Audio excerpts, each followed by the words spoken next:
suis Priscille Ford et vous êtes sur la chaîne Transition Gagnante.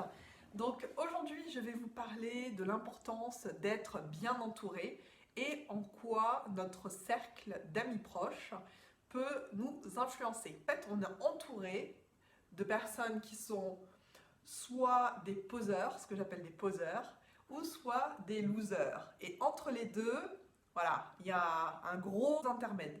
Donc les poseurs, pour moi, ce sont toutes les personnes qui peuvent avoir finalement trop d'influence, ils veulent en faire trop, limite ils deviennent toxiques et ils vous écrasent tout simplement par leur personnalité. Tout simplement parce ils veulent en faire trop. Trop de parades, trop de tout quoi en fait. Même dans leurs paroles, ils sont plutôt mielleux, plutôt voilà, je m'affiche, je pose, regardez-moi comment je suis beau et je suis le nombril du monde. Enfin bon voilà, je pense que on en a tous autour de nous. Ensuite, on a à l'autre spectre, l'autre extrémité, ce qu'on appelle les losers. Les losers, alors c'est un terme assez péjoratif en soi, mais j'appelle les losers toutes les personnes qui sont un peu voilà, passives, mollassonnes, qui voilà, vous tirent vers le bas avec tous leurs problèmes. Et bien que vous soyez une oreille attentive, que vous essayez de donner des idées, voilà, des conseils, et ben non, elles se complaisent dans leur situation, elles ne vont rien essayer. Donc on n'arrive pas trop à les faire bouger et en fin de compte, on ne s'y retrouve pas. En fait, il faut bien savoir une chose, c'est que nous-mêmes, en soi, on est la moyenne de toutes les personnes qui nous entourent. Donc regardez autour de vous dans votre cercle, je vous invite à le faire et regardez un petit peu comment sont les personnes qui évoluent dans votre cercle proche. Voilà, est-ce qu'elles sont dynamiques, positives? Est-ce qu'elles sont râleuses, d'un tempérament voilà, poseur peut-être également? Donc regardez un petit peu, observez. Et si vous voyez qu'il y a un peu trop de losers, essayez d'élargir le cercle avec des personnes un peu plus dynamiques, qui vont vous inspirer un peu plus, qui vont vous apporter beaucoup. Donc, si vous ne les avez pas de panique, vous pouvez trouver sur Internet.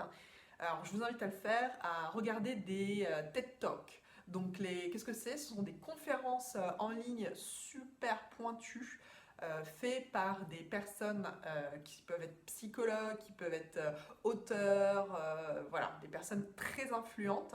Et c'est quasiment un one-man show ou woman show autour du thème. Souvent elles sont en anglais, mais vous avez le sous-titrage en français et je vous invite à en découvrir quelques-unes. Il y en a une particulièrement que je recommande, c'est Le langage du corps par Amy Cuddy. Elle est vraiment géniale. Bon, après, il y a plein de thèmes différents. Voilà, discuter avec elle et interagir, c'est parfois très compliqué parce que parfois elles en mettent plein la vue et vous pouvez subir un petit peu, être dans l'ombre de ça. Et il ne faut surtout pas se comparer à ces personnes-là parce que déjà la comparaison, c'est pas bon en termes de progrès derrière.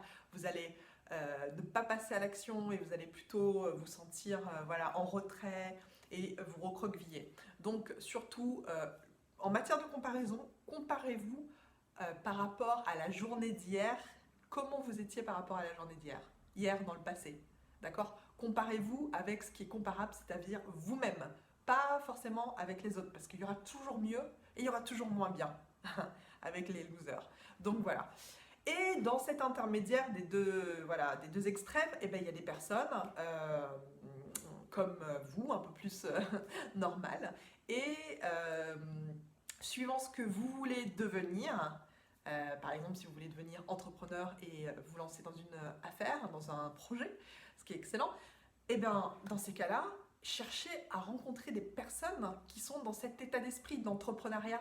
Essayez de vous connecter sur LinkedIn, contacter des personnes via des forums, des groupes Facebook, allez à leur rencontre et surtout posez-leur plein de questions.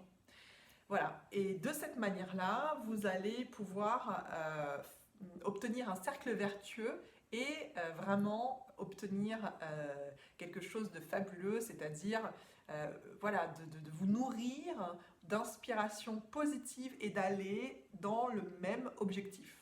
Voilà. Donc ça, c'était mon petit conseil. Et une image pour vous illustrer tout ça, parce que j'aime bien parler d'images.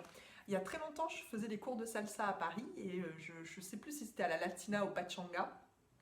Et en fin de compte, moi j'étais débutante un peu plus, j'ai fait quelques mois quand même de salsa. J'avais un peu me débrouiller. Et en fait, j'y allais donc en libre à la Pachanga et à la Latina. Et en fait, il n'y avait que des pros qui dansaient sur la piste. Et des danseurs mais ultra techniques. Et donc personne n'osait, en tout cas dans les débutants, y aller. Et c'était que de l'esbrouf et ça y allait. J'ai même essayé une fois, mais j'ai l'impression que c'était comme d'être dans une machine à laver. Le mec, le danseur, il me faisait faire mais des tours et des passes et en fait j'éprouvais mais aucun plaisir, aucun plaisir. Et j'étais rouge de honte, pratiquement parfois de ne pas pouvoir répondre à toute cette technique ou me laisser guider. Mais en tout cas, voilà, je trouve que c'était trop, c'était too much. Et ça n'arrêtait pas. Voilà, c'était technique sur technique sur technique. Et ça m'a un petit peu refroidi. Et je me dis, mais c'est ça l'esprit salsa, c'est... Enfin, voilà. Et j'ai eu l'occasion, grâce à mon travail de l'époque, où je faisais des éducteurs dans un tour opérateur, d'aller à Cuba. Donc à la source même de cette danse, la salsa. Et j'ai dansé avec un local, un cubain, dans un bar. On était avec plein de collègues. Et j'ai kiffé toute la soirée à danser la salsa, mais de manière intuitive, vraiment basée sur la musique. Mais vraiment, je me suis régalée parce qu'en fait, c'était pas de la performance, c'était pas de l'esbrouf à me faire virevolter en veux-tu, en voilà, et hop, et ci, et ça, j'ai oublié les noms, hein, des passes. Et en fin de compte, on suivait la musique, on faisait du reggaeton, parce qu'il y avait des sons de reggaeton, donc on dansait aussi séparément. Et en fait, mais toute la soirée a kiffé. Et donc, je me suis dit, mais en fait, voilà, c'est ça la salsa. J'étais contente d'avoir renoué avec la passion, cette passion de la danse, de la musique, et de me dire, eh ben voilà, c'est ça l'authenticité, c'est ça en fait.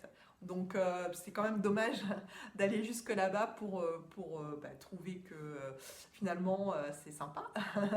Mais après j'ai relativisé, je me suis dit, bah voilà, c'est un peu... les soirées salsa que j'ai vues à Paris, c'est à la parisienne quoi, hein, c'est... voilà, il y en a beaucoup qui sont là pour se faire voir, hein, pour se montrer, et vas-y que je suis bon, et regardez-moi, bon voilà. Donc voilà, c'était pour vous montrer un petit peu le côté poseur, mon expérience, et de se dire que voilà, il faut aller au-delà de ça, parce que effectivement, le principal, c'est que vous éprouviez de la satisfaction dans ce que vous faites, et de vous entourer des bonnes personnes pour avancer vers cette passion et vous épanouir. Donc voilà, j'espère que cette vidéo vous aura plu. Allez, n'hésitez pas à la liker, de laisser un petit commentaire, peut-être que vous avez une expérience à partager. Et sinon, si vous avez des questions, j'y réponds. Voilà, merci beaucoup. Allez, ciao, ciao.